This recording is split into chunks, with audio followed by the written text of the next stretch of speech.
للہ رب العالمین والصلاة والسلام علی محمد صلی اللہ علیہ وسلم وعلی آلہ واصحابہ وازواجہ وذریاتہ واہل بیتہ اجمعین، اما بعد۔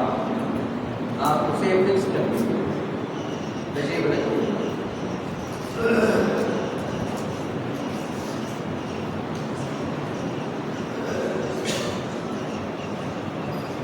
حضرات، معزز علماء کرام، معزز سامعین، اساتذہ کرام، عزیز طلبہ اور اڑوس پڑوس سے آئے ہوئے ہمارے سبھی محترم مہمانان گرامی حضرات،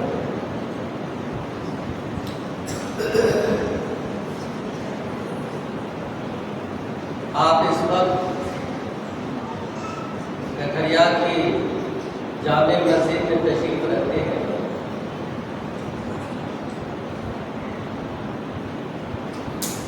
اور آپ کے سامنے جو یہ نورانی مجلس لگی ہے اور جس وجہ سے لگی ہے، اس کے اصل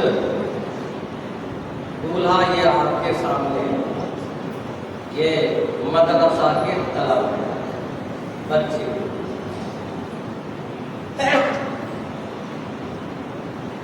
صرف 9-10 سال پہلے یہاں ایک چھوٹا سا خانقاہ کی بنیاد پڑی،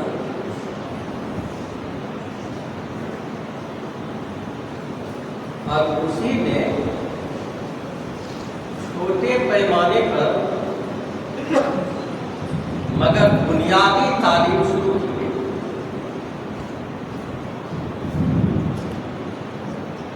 کوئی کہے کہ میں ڈاکٹر ہوں، میں بڑا انجینئر ہوں، میں بڑا فلسفی ہوں، اور میں ناسا میں نوکری کرتا ہوں، میں اسرو کا ڈائریکٹر ہوں، اور وہ کہے کہ میں ABC نہیں پڑھا ہوں، یہ جھوٹ ہے۔ آپ جہاں کہیں بھی ہیں بنیاد وہی ABC کی۔ تو ایسے ہی بنیادی تعلیم یہاں شروع کی گئی۔ اس کے بعد ایک طرف خانقاہ جو ہمارے اکابر علماء اور ہمارے اسلاف کی روایت رہی ہے کہ اس حدیث کے مطابق جس میں سرکار دو عالم صلی اللہ علیہ وسلم نے ارشاد فرمایا، سمجھایا، لِكُلِّ شَيْءٍ سَيْقَلٌ وَسَيْقَلُ الْقَلْبِ لَا إِلَٰهَ إِلَّا اللَّهُ۔ کٹی کرنے والے مشین ہے، گراسا ہے، ہسوا ہے، کشتی ہے،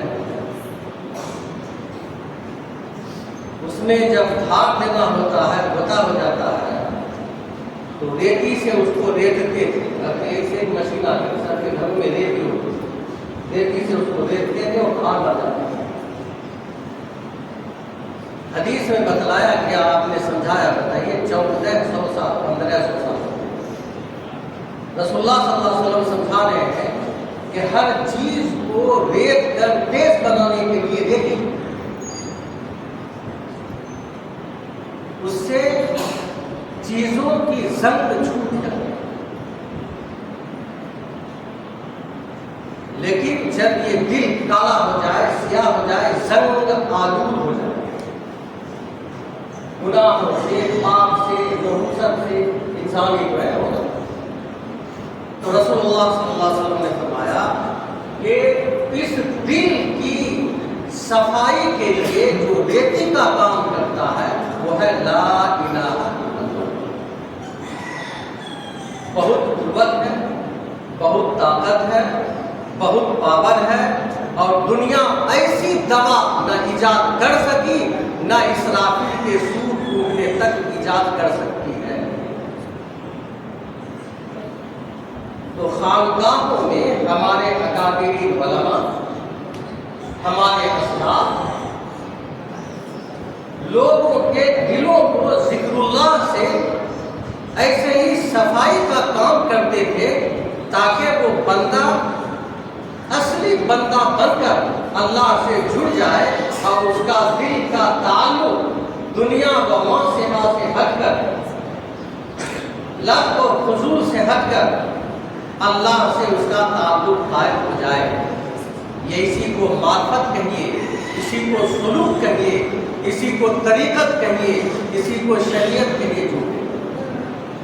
تو بندہ کو اپنے معبود سے حقیقی طور پر ملانے کا کام ہمارے اسلاف کرتے چلے آ رہے ہیں۔ بارہ اسی کی ایک بنیاد یہاں پڑی۔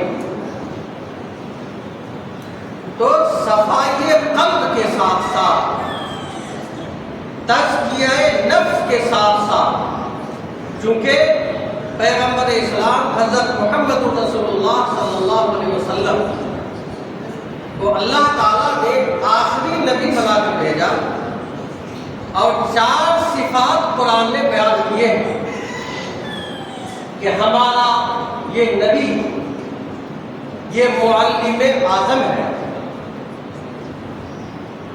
یہ مصلح اعظم ہے، یہ مبلغ اعظم ہے، یہ مزکی اعظم ہے۔ آپ سے بڑا کوئی معلم جنم نہیں لیا، آپ سے زیادہ صفائی قلب کرنے والا کوئی جنم نہیں لے سکتا، آپ سے بڑا کوئی مبلغ جنم نہیں لے سکتا، آپ سے بڑا کوئی مصلح جنم نہیں لے سکتا۔ یہ 4 صفات نبی اسلام صلی اللہ علیہ وسلم کے اللہ رب العزت نے قرآن میں بیان کیا۔ ایک طرف تو دل کی صفائی ان کی جو بڑے ہو گئے، اس طرح ان کو ایک سچا اور پکا اللہ کا بندہ بنا۔ دوسری طرف ایک مدرسے کی بنیاد رکھنا، جس سے کہ تزکیہ صحیح طور پر کیسے ہو سکے، تعلیم صحیح طور پر کیسے ممکن ہو سکے۔ تبلیغ کوئی آسان کام نہیں ہے، اسلام کی تبلیغ کا طریقہ کیا ہو، اس کے کیا اصول و ضابطے ہوں، اس کی حیثیت کیا ہے، اس کا مرتبہ کیا ہے، اور بالآخر جو کامیابی کا دار و مدار اور اصل پونجی ہے ایمان کے بعد، وہ یہ ہے کہ تزکیہ نفس کیوں کرو، اس لیے کہ سارا دار و مدار وہیں جا ختم ہو جاتا ہے۔ تزکیہ نفس ہے، ٹھیک ہے، نہیں ہے تو جتنا نہیں ہے اتنا گڑبڑ ہے، اور یہ گڑبڑی قبر تک اور حشر تک ساتھ ہوتی ہے۔ تو تعلیم دین وہ عنوان ہے جس کی ابتدا اسلام میں مسجد نبوی علیہ صاحب الصلاۃ والسلام میں بنے اس چبوترا سے ہے جس کا نام ہے صفہ۔ صفہ کہیے، کھیت میں چبوترا کہیے، تو نمبر چاہیے۔ بے سہارا لوگوں کا مدرسہ، ابتدائی بنیادی مدرسہ۔ صحابہ کرام وہیں پہ جمع ہوتے تھے، دین سیکھتے تھے۔ اس میں کچھ صحابی تو ایسے تھے کہ نبی پاک صلی اللہ علیہ وسلم سے سیکھنے کے لیے ہی وقف تھے، کوئی دوسرا کام نہیں تھا۔ کچھ تو ایسے تھے کہ وہ دن بھر یا دن کا کچھ حصہ صفہ میں رہ کے سیکھتے تھے، نبی سے، صحابی سے، دوسرے لوگوں سے آپس میں سیکھتے رہتے، اور اس گھر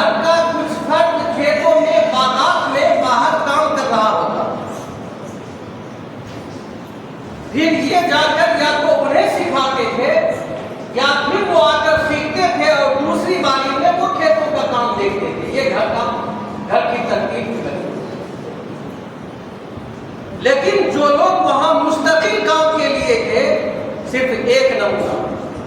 ہمیں نہیں لگتا کہ ہم میں سے جو یہاں موجود ہے کوئی ایک بھی روز اس واقعہ کو نہ سنا تھا. حضرت ابو ہریرہ رضی اللہ عنہ ہزاروں حدیثیں ان سے مروی ہیں، بخاری میں، مسلم میں، شاید ستا کے تمام.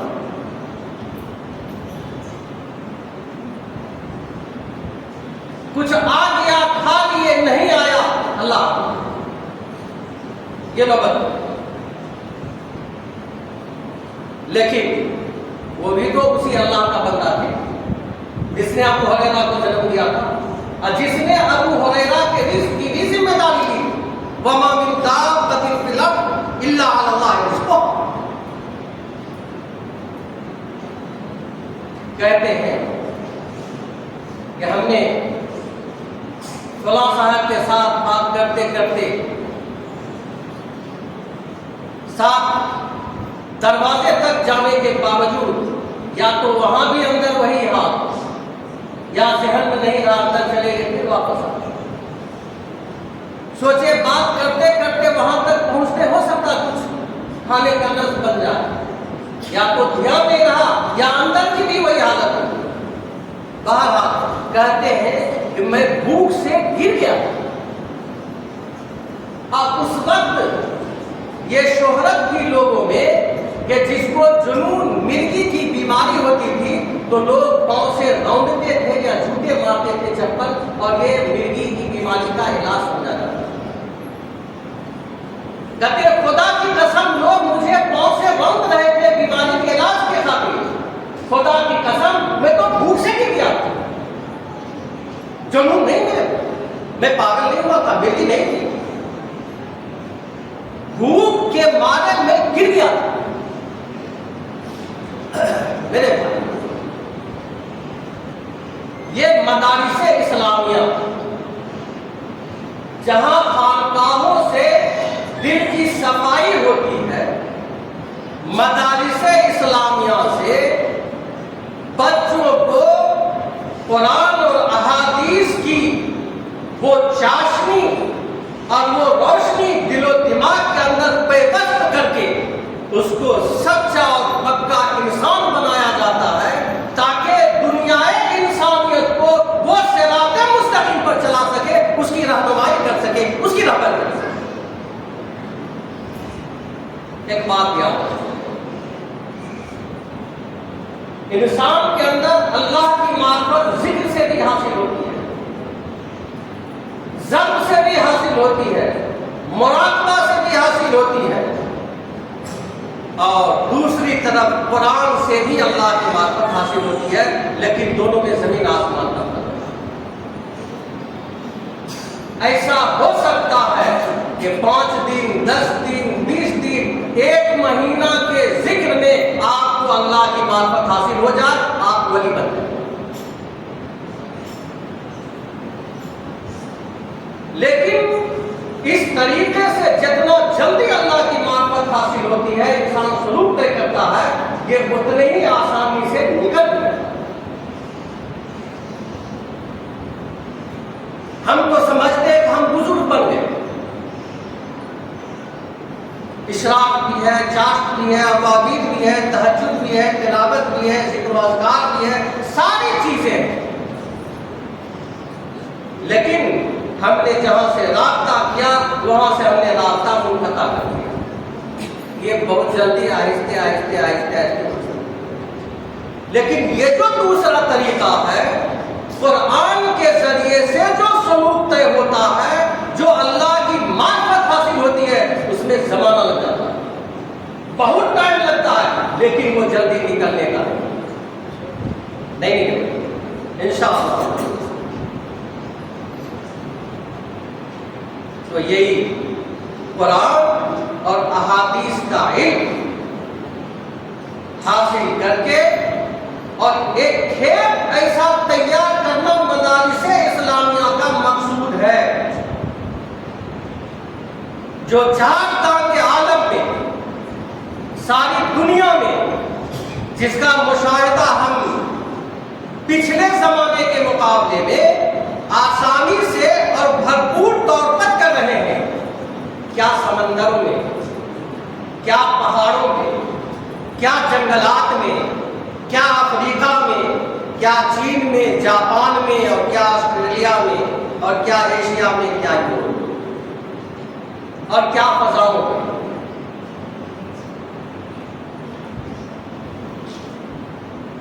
ہر جگہ اعلاء کلمت اللہ اور اعلاء کلمت الحق کی آواز اور صدائے بلند ہو رہی ہے. پوری دنیا میں اگر کئی لاکھ ہوائی جہاز فضا میں اڑان پہ ہے تو ان کئی لاکھ مسافروں میں کئی ہزار بالیقین ایسے ہوتے ہیں جو ہر وقت ذکر میں لگے ہیں، یا وہ قرآن پہ کام کر رہے ہوتے ہیں جہاز پہ، یا تلاوت کر رہے ہوتے ہیں، یا حدیث پر کام کر رہے ہوتے ہیں. حضرت شیخ الاسلام مفتی تقی عثمانی صاحب حفظہ اللہ، اللہ سلامت رکھے، انہوں نے تو پوری ایک تفسیر ہی قرآن کیا کہتے ہیں ہوائی جہاز کے سفر پر ہی مکمل کیا. نامعلوم کتنے کام انہوں نے کیے اور ایسے ایسے نامعلوم کتنے جیالے ہیں جو کر رہے ہیں، کیا پتہ. تو یہ مدارس اسلامیہ کی وجود اور اس کے برکات ہے کہ گاؤں میں، دیہات میں، ٹوٹے ہوئے سماج میں، بے سہاراؤں میں، ہر جگہ ان کے ایمان، ان کے عقیدے، ان کے دین کی خبر گیری کر رہے ہیں. چونکہ صحیح علم ان کو دیا گیا اور اسی کے لیے خداوند قدوس نے اس کا انتخاب کیا، اور بیگوسرائے کی سرزمین پر اس اجڑے دیار میں اللہ تعالیٰ نے کٹھریا کو جس کام کے لیے چنا، اگر یہ بزم سجا بنا ہے اور اگر یہ لہلہاتا ہوا پودا ہرا بھرا آپ کے سامنے ہے، یہ خدا کا فیصلہ ہے اور اس کی قدرت کا ایک ادنا سا مظہر ہے جو آپ کے سامنے ہے. یہ کٹھریا کی سمپتی. اس لیے آپ کو خوش ہونا چاہیے کہ جہاں سے گرد و غبار میں ظلمات اڑ رہے تھے، وہاں انوار قرآنی سے فضا جگمگا اور فرش سے عرش تک نور ہی نور ہے. آپ یہ سمجھیں کہ تقریباً 180 طلبہ کم ہو سکتا کچھ کم، اس میں سے کم 100 طالب علم روزانہ اور دن رات قرآن پڑھتا ہے.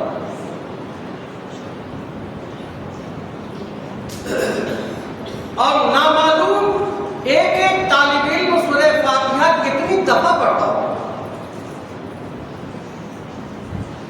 اور جب ایک حافظ مکمل حافظ بن جاتا، وہ دور مکمل کر لیتا، کیا آپ تصور کر سکتے ہیں اس حافظ کو بھی پتا نہیں ہے کہ کتنا ہزار یا کتنا لاکھ دفعہ اس نے ایک آیت کو پڑھا.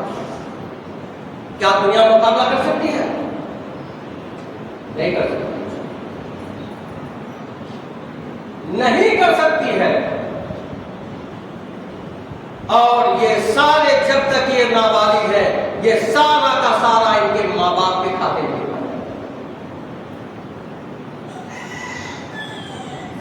اور منتظمین کے کھاتے میں بھی انشاءاللہ العزیز اللہ لکھے گا، محروم نہیں کرے گا. اور معاونین بھی محروم نہیں رہ سکیں گے انشاءاللہ. اللہ کسی کو محروم نہیں رکھے. کسان فصل بوتا ہے، فصل اگتی ہے، تیار ہوتی ہے، اور نامعلوم اس دانے میں کتنے چرندے، پرندے، دیگر جانور، انسان، غریب، امیر، کس کس کا نصیب پہنچا. دیکھیے، فصل ایک کسان نے لگایا، لیکن ہزاروں انسان اور چرندے پرندے اور دیگر جانوروں کی اللہ نے منسلک کر. تو ایسے ہی مدرسہ سے انشاءاللہ العزیز گاؤں علاقے کو خداوند قدوس اس کے انوار سے، اس کے برکات سے، اس کے فضائل سے، اس کی روحانی قوت سے اللہ تعالیٰ محفوظ نہیں کرے.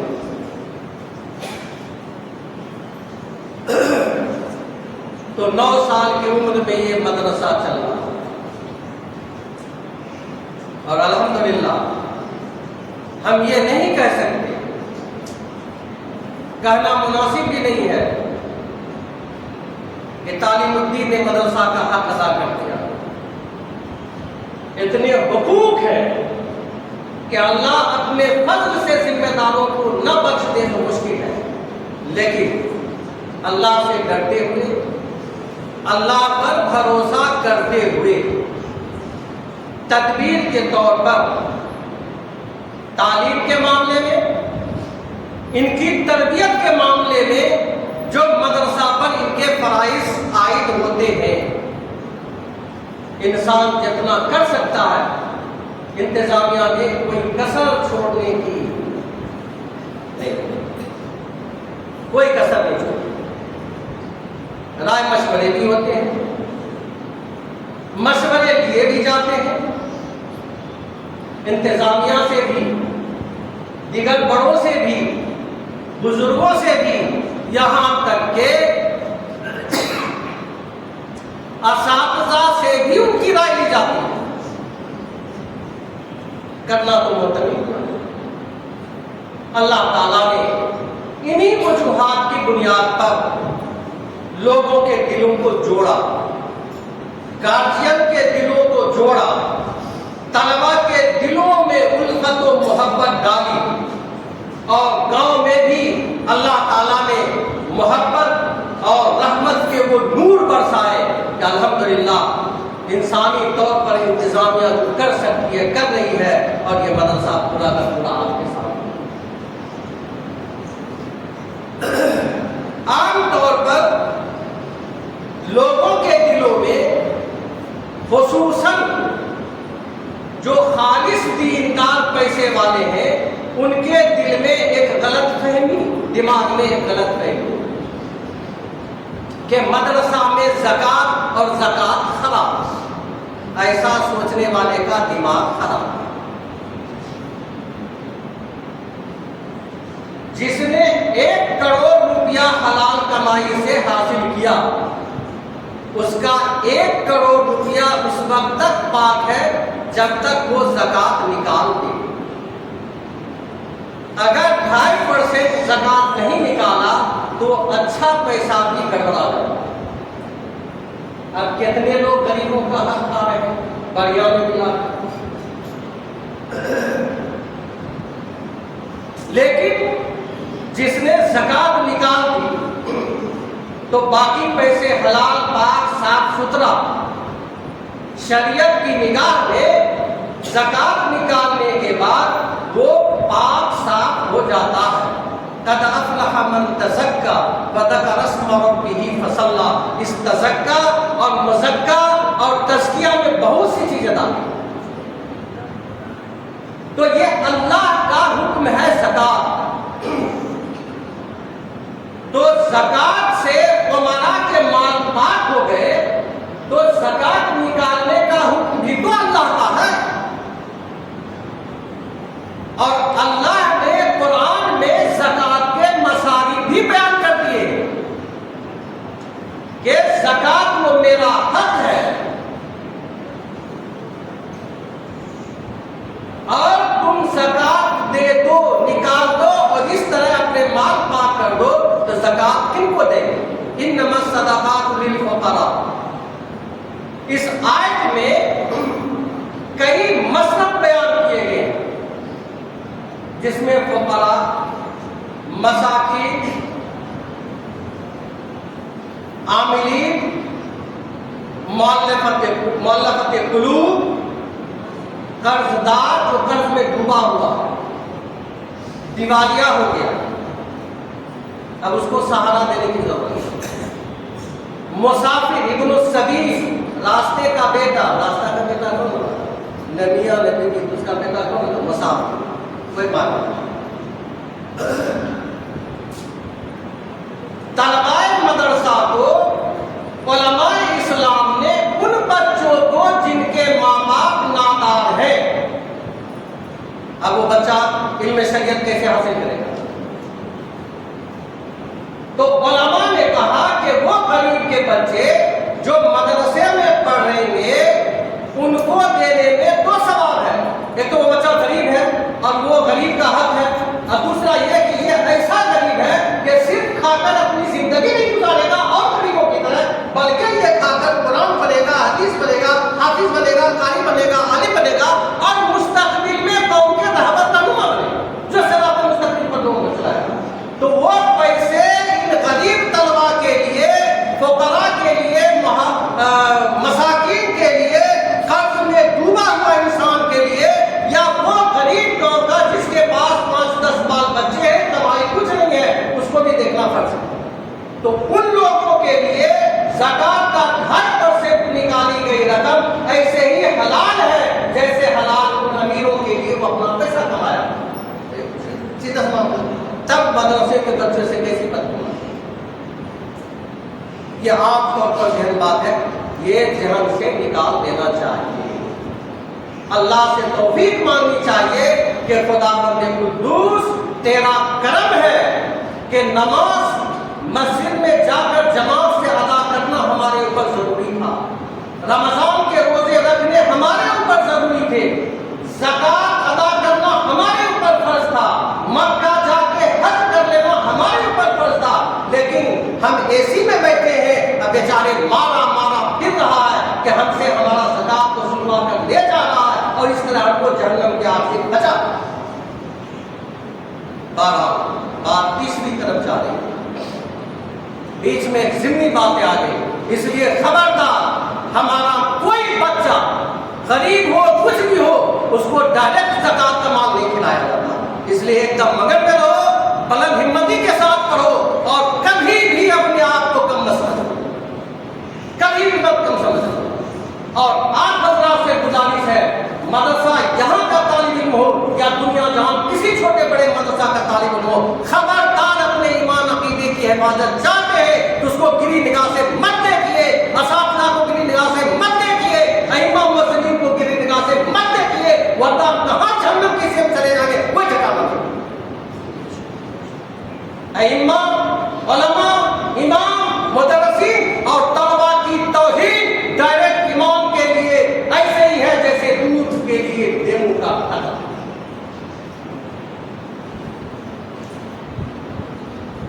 بہرحال تو ان طلباء کا یہ انتظام یقیناً جو بچے جن کے گارجین وہ نادار نہیں، ایسا نہیں سارا ٹوٹ ڈالا، مالدار کے بھی بچے وہ تھوڑا بھی ادا کرتے،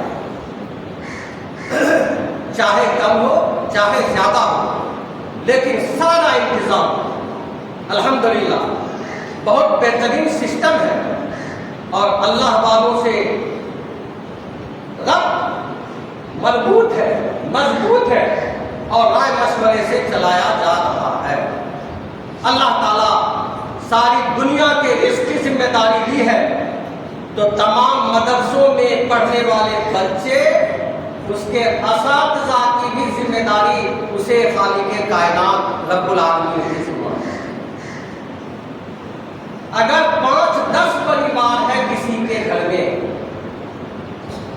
یقیناً وہ بہت پریشان سا رہتا، کم گھر ایسے ملیں گے کہ لمبا پریوار فیملی کے لوگ ہوں اور نہایت اطمینان پریشانی ہوتی ہے، لیکن مدرسہ وہ جگہ ہے جہاں دیکھنا ہو کہ توکل کا کیا مطلب ہے، اللہ پر بھروسہ کا مطلب، تو مدرسہ میں رکھ کے لوگ جہاں ایک کٹھا کھیت کی زمین، جہاں کچھ نہیں،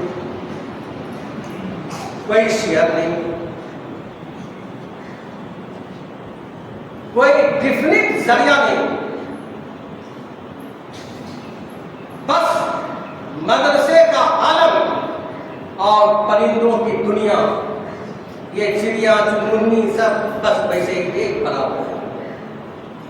لیکن قرآن نے ایک دعویٰ کیا،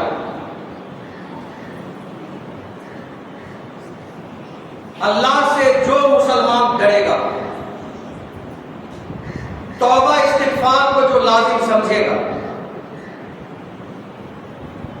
جو تقوی اختیار کرے گا، اللہ سے ڈرے گا اور توبہ اور استغفار کو لازم پکڑے گا،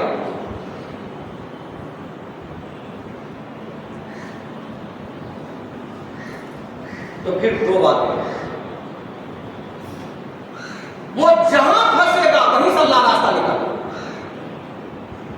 یجعل اللہ لہ مخرجا، مخرج نکلنے کی جگہ، جہاں پھنسے گا پھنستا ہوا دکھے گا، آگے راستے بند نظر آئیں گے، اس توبہ اور استغفار اور تقویٰ کی برکت سے خدا بندے قدوس لاشعوری طور پر اس کے لیے راہ کھولنے کا وعدہ. اور دوسرا وَيَرْزُقْهُ مِنْ حَيْثُ لَا يَحْتَسِبُ، بلا سوچ گمان، وہ سوچ نہیں سکتا، دماغ سوچ نہیں سکتا، تصور نہیں کر سکتے، جہاں سے کلپنا نہیں کر سکتے، وہاں سے اللہ تعالیٰ کو پہنچاتا ہے. اور دن رات 24 گھنٹہ ہر لمحہ اس کا مشاہدہ ہو انشاءاللہ العزیز. اللہ تعالیٰ آپ سبوں کو اس کا بہترین بدلہ عطا فرمائے، اور صرف کٹھڑیا نہیں بلکہ اس کے برکات اب نبی تو کوئی نئے آ کر بتلائیں گے نہیں، جو بدلانا تھا نبی بتا کر رخصت ہو چکے، جبریل آنے کا نہیں، اللہ کسی سے بات نہیں کرے گا. لیکن جو احادیث میں آثار مروی ہے، موجود ہے، جو ہمارے اسلاف کی روایات کتابوں میں محفوظ ہے، اس سے پتہ یہ چلتا ہے اور بخوبی پتہ چلتا ہے کہ انشاءاللہ العزیز یہ یوں ہی چلتا رہے گا، اور کسی قسم کی کہیں سے اس کی دقت دشواری نہیں آئے گی، اور اگر آئے گی تو وہ بھی من جانب اللہ آزمائش ہے کہ لگتا ہے کچھ تعلق گھٹ رہا ہے، اب تعلق کو بڑھائیے. تو ان آثار سے جو پتہ چلتے ہیں اس کی بنیاد پر ہم یہ کہہ سکتے ہیں کہ جہاں بھی مدرسہ ہے، جہاں بھی مسجدیں ہیں، اس مسجد و مدارس کے انوار و برکات، چونکہ خدا بند قدوس کی ذات وہاں بخل کا شائبہ بھی نہیں، چونکہ اللہ کے خزانے میں کچھ کمی نہیں ہے، وہ جتنا بانٹ دے گا، جتنا اس کے پاس ہے تھوڑا سا بھی کمی نہیں ہے. اس لیے اس کے انوار و برکات ہر جگہ پھیلتے ہیں، ہر جگہ پھیلتے ہیں، اور انہی اللہ کے پاک بندوں، انہی نفوس قدسیہ کے صدقے دفعے ہم سب جیے چلے جا رہے ہیں، ورنہ دھرتی ہماری پاپ سے گناہ سے اتنا بھر چکی ہے کہ زمین کو اٹھا کر نیچے دے مارا.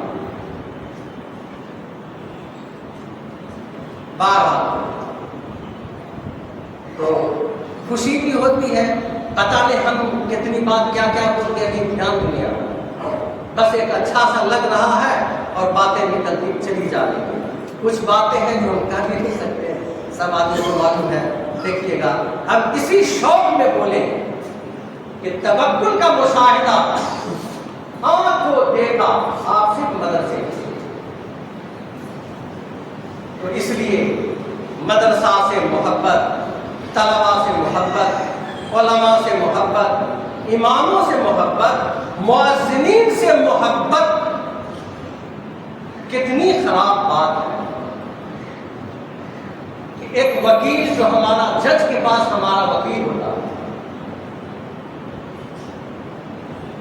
جس کے پیچھے پیچھے دوڑنا پڑتا ہے، ہم ہی سے 1000 2000 فیس لیتا، ہم ہی سے سگریٹ منگواتا، ہم ہی سے چائے منگواتا، ہم ہی کو ڈانٹ بھی دیتا، کچہری میں ڈاکٹر نہیں فیس ہو لیتا، کہتا سگریٹ لے کر کاغذ لے کر اللہ کو اس نے فیس کیا،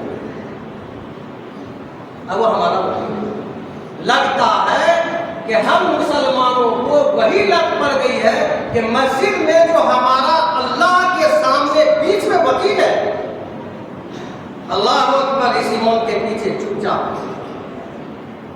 کچھ نہیں کرتا۔ اب قرآن امام صاحب پڑھیں گے، 4 رکعت پڑھائے، 5 رکعت پڑھائے، 5:30 کر دے، وہ امام جانے السلام علیکم رحمۃ اللہ وسلم چل گئے۔ جس کو اپنے اور اپنے مولا کے درمیان ہم نے وکیل بنا رکھا، اس وکیل کے ساتھ بھی ہمارا وہی رہ و رسم ہو اور وہی سلوک ہو جو کچہری میں بتائیے، وہاں سے الٹا ہے بھی سیدھا، وہاں وکیل جس کو فیس دیا وہی ڈانٹتا ہے، اور یہاں جو ہمارا وکیل ہے اس کو ہم ہی ڈانٹتے ہیں۔ تو گویا کہ اس وکیل سے بھی بدتر بنا دیا ہم نے۔ یہ قوم فلاح پا سکتی ہے،